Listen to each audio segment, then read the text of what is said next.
Argentina বনাম জর্ডানের ম্যাচটি চলুন এক নজরে দেখে আসি।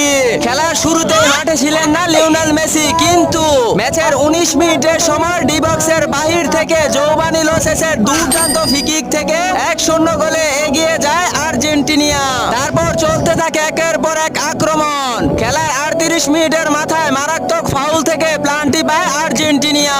সেই প্লান্টি থেকে লাউতারো মার্টিনেজের দুর্দান্ত গোলে 2-0 গোলে এগিয়ে যায় আলবিসেলেস্তারা। আবার এরপর 54 মিনিটের মাথায় দুর্দান্ত এক গোল করেন জর্ডান। ম্যাচের 64 মিনিটের মাথায় ডি বক্সের বাইরে ফ্রি কিক থেকে প্রথম আক্রমণ করেন লিওনেল মেসি, কিন্তু সেই ফ্রি কিক থেকে কোনো গোল হয়নি। কিন্তু খেলার 80 মিনিটের মাথায় আবারও একই জায়গায় ফ্রি কিক পান লিওনেল মেসি, আর সেই ফ্রি কিক থেকে দুর্দান্ত একটি গোল করে অবশেষে 3-1 গোলে জয় পায় আর্জেন্টিনা। একদিকে আর্জেন্টিনা 3টি ম্যাচে জয় লাভ করে পয়েন্ট টেবিলের শীর্ষে, অন্যদিকে 3 ম্যাচে 6 গোল করে আবারও বিশ্ব রেকর্ড করলেন লিওনেল মেসি।